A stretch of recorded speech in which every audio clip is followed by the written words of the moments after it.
स्वस्थानी जननी महेश्वर प्रिये हे सर्वभूतेश्वरी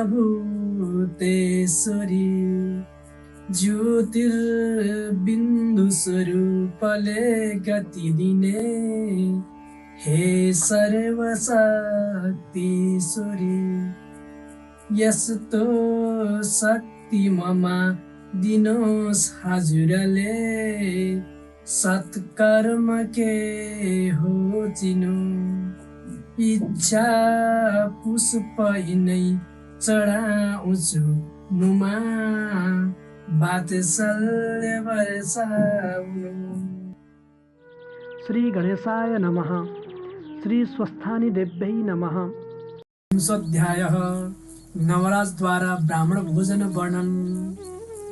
कुमारजी आज्ञा गर्नुहुन्छ हे अगस्त्य मुनि। त्यहाँ उपरान्त डोलेहरूले भने, हे महारानी, स्वर्गका अप्सराहरूले श्री स्वस्थानी परमेश्वरीको पूजा गर्न लागेको देख्यौँ र उनैका संसर्गमा हामीले पनि पूजा गर्न लाग्दा विलम्ब भयो। क्षमा गर्नुहोस्, तपाईलाई पनि श्री स्वस्थानी परमेश्वरीको प्रसाद ल्याइदिएका छौँ, लिनुहोस्। यति भनी श्री स्वस्थानीको प्रसाद रानी समक्ष टक्राए। डोलेहरूका कुरा सुनि चन्द्रावती अति क्रोधित भई राता राता आँखा गरी धारा केटी ठुलो स्वरले गर्जना गर्दै भन्न लागिन्, हे पापी डोलेहरू हो, मलाई यस्तो वनमा एक्लै छोडी पूजा गर्न हिँड्यौ। के सेवकको धर्म यही हो? त्यस पूजाले तिमीहरूलाई के दिन्छ र? त्यो स्वस्थानी भनेकी को देवी हो? मैले सुनेको पनि छैन। त्यो के गर्न सक्छ र? तिमीहरूले मलाई नटेरेको हो। वनमा भए नत्र तिमीहरूलाई मारिहाल्ने थिएँ। यति भनी डोलेहरूका हातबाट श्री स्वस्थानी परमेश्वरीको प्रसाद खोसेर थोक्दै भुइँमा फालेर गोडाले कुल्चिँदै मिल्काइदिन्। बिचरा डोलेहरूले महारानीको त्यो चालादेखि डराउँदै आँखाबाट आँसु खसाले। उनीहरूले केही पनि भन्न नसकी मनले श्री स्वस्थानी परमेश्वरलाई सम्झी चुप लागेर डोली बोकी अगाडितिर बाटो लागे। लावण्य देशका नजिकमा साली नाम गरेकी एक नदी बगेको थिइन्। त्यहाँ पुगे तिनीहरू। आधा नदी तर्दा तर्दै अकस्मात चन्दुवा टाके जस्तो मेघ उठी मुसलधारा पानी पर्न लाग्यो। फेरि ठुलो बतास आयो र नदीको पुल पनि भाँचिएर चन्द्रावती र डोलेहरू समेत साली नदीमा खसे। डोलेहरू श्री स्वस्थानी परमेश्वरीका व्रतका प्रभावले पक्षीरूप भई कैलाशमा गई शिवलोकमा आनन्दले रहे। चन्द्रावती भने त्यो नदीको जलभित्र बगिन्, तर उनको प्राण चाहिँ गएन। जुन दिन चन्द्रावती साली नदीमा खसिन्, त्यस दिनदेखि साली नदी बग्न छाडिन्। त्यो देखि माझीहरूले भन्न लागे, यो के आश्चर्य भयो! यस नदीमा ग्रह अथवा नाग आई बसे अथवा राज्यमा केही उत्पात हुन आँट्यो।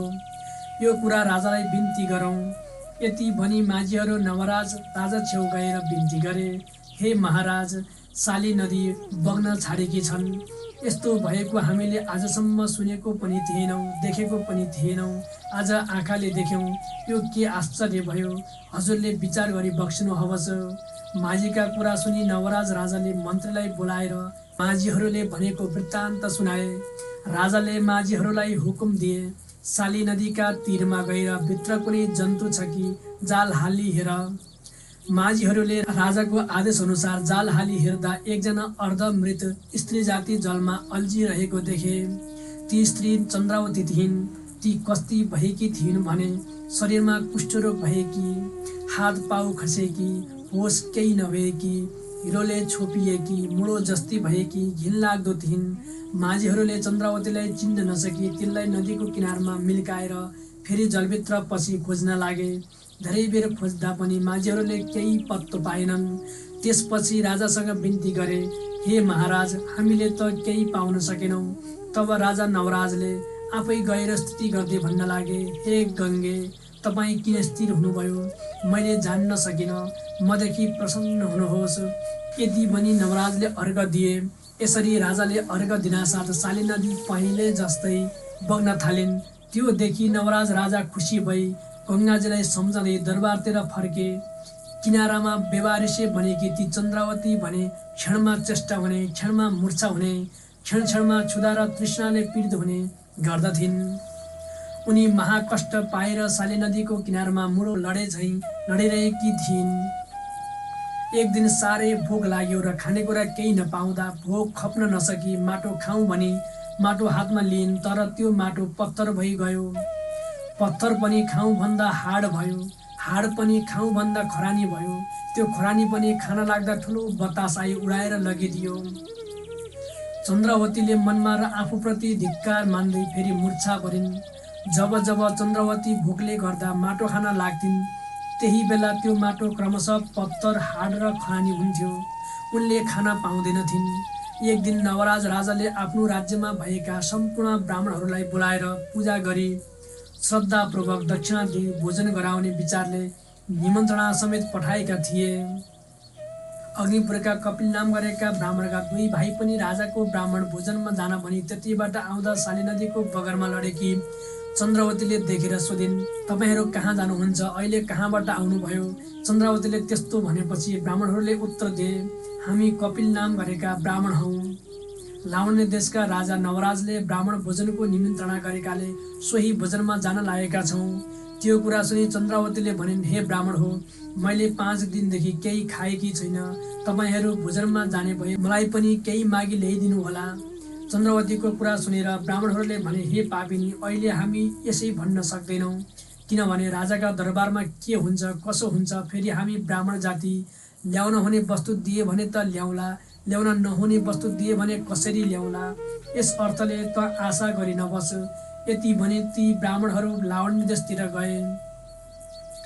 नवराजले सम्पूर्ण ब्राह्मणहरूलाई पूजा गरी भोजन गराई दक्षिणा दिएपछि ब्राह्मणहरूले नवराजलाई आशीर्वाद दिएर बिदा भई आफ्ना आफ्ना घरतिर गए। अग्निपुरका कपिल नाम गरेका ब्राह्मणहरूले त्यति बेला चन्द्रवतीका कुरा सम्झी आपसमा भन्न लागे, त्यसै जाउँ भने त्यो पापिनी आशा गर्दी हो, मागो भने के भन्लान्। यसरी सङ्कोच मान्दै भोजन गरेका ठाउँमा जाने आउने गर्न लागे। गुमा महारानीले तिनीहरूलाई देखि भण्डारीहरूलाई बोलाएर भनिन्, हे भण्डारे हो, ती ब्राह्मणहरूलाई खाना पाइनन् कि भोजनदेखि सन्तुष्ट भइनन् कि, यो कुरा सोध।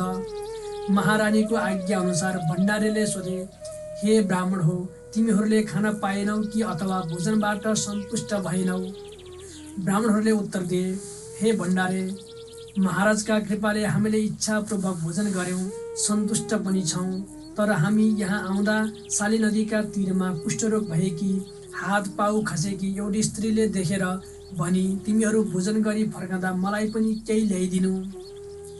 5 दिनदेखि मैले केही खाएकी छैन भनेर त्यसले भनेकी थिए।